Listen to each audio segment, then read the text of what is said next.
The value of dry January isn't whether you drink again in February. It's what becomes obvious when alcohol isn't in the picture. Most people go into the month thinking the hard part is not drinking. But for a lot of people, that's actually not the hardest part at all. The harder part is sitting with what shows up when alcohol isn't doing its usual job. Welcome back to the Sober and Happy podcast. Since it's the beginning of the year, there's a good chance a lot of you are either thinking about doing dry January, you're already in the middle of it, or you've done it before and you decided to give it another shot this year. So I want to start with something that might feel a little different than what you usually hear around this topic. Most people don't struggle with dry January because they can't stop drinking for 31 days.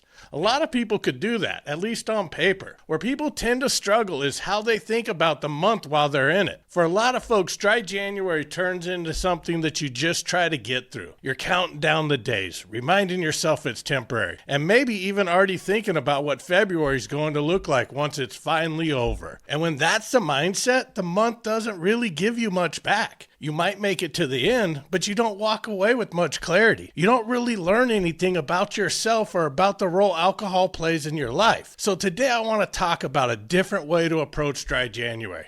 Not as a challenge, not as a detox, and not as something you just endure until the calendar flips.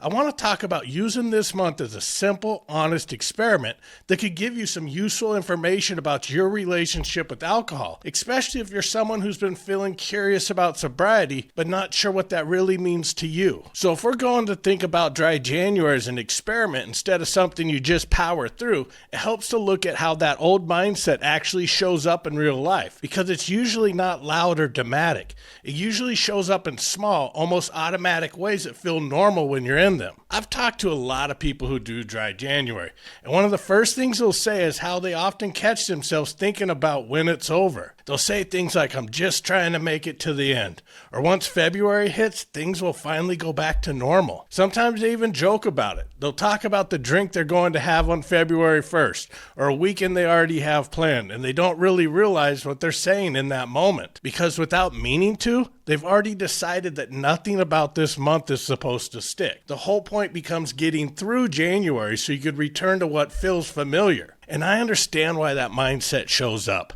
A month feels manageable. It feels safe. There's comfort in having an end date. You're not saying that you'll never drink again. You're just saying, not right now. And that could take a lot of pressure off. But when you go into it that way, dry January turns into a countdown instead of a check-in. You're so focused on when you're allowed to drink again that you don't spend much time noticing what's actually changing while you're not drinking. And that's the part most people miss. The evenings, the stress, the boredom, the moments when you realize what alcohol is actually doing for you or covering up once it's not there anymore. So when you notice all of that, the counting down, the planning ahead, the focus on when you're allowed to drink again, that's the moment where dry January could either become kind of useless or incredibly helpful. Because here's the shift. The value of dry January isn't whether you drink again in February. It's what becomes obvious when alcohol isn't in the picture. Most people go into the month thinking the hard part is not drinking. But for a lot of people, that's actually not the hardest part at all. The harder part is sitting with what shows up when alcohol isn't doing its usual job. And alcohol usually does have a job. For some people, it takes the edge off stress at the end of the day. For others, it fills boredom. For many, it helps them shut their brain off. For some, it's how they relax or how they feel comfortable around other people. And for a lot of people, myself included, it's often doing all of those things at the same time. So when you remove alcohol for a month, those needs don't disappear, they just surface. That's why some people feel restless in the evenings during dry January, or irritated, or kind of flat, or like something is missing even if they can't quite put their finger on it. That feeling isn't a sign that dry January isn't working. It's a sign that it is. Because now you're seeing the role alcohol was playing instead of just the habit of drinking itself. That's where the mindset matters.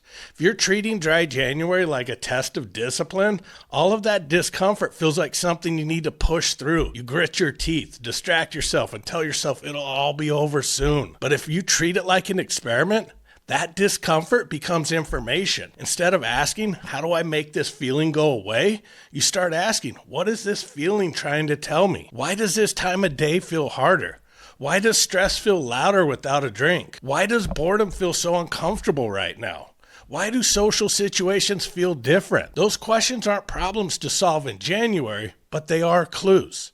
And this is the part a lot of people miss. You don't have to answer all of those questions this month. You just have to notice them. You're collecting data, not making lifelong decisions. Dry January works best when you stop trying to prove something and start paying attention instead. You're not trying to prove that you don't have a problem. You're not trying to prove that you do have one.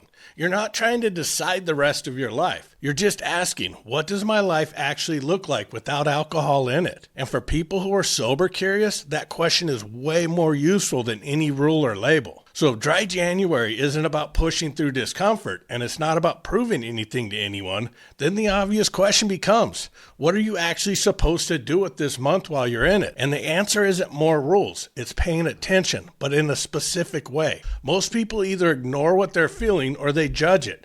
They tell themselves they shouldn't feel bored or irritated or restless because they're doing something healthy. But those reactions just shut the whole process down. A better approach is to slow things down and notice patterns instead of moments. For example, instead of thinking today was hard, it's more useful to notice when it was hard. Was it the same time every evening? Was it after work? Was it when you were alone? Was it when you were stressed, bored, or tired? The same thing goes for easier moments too.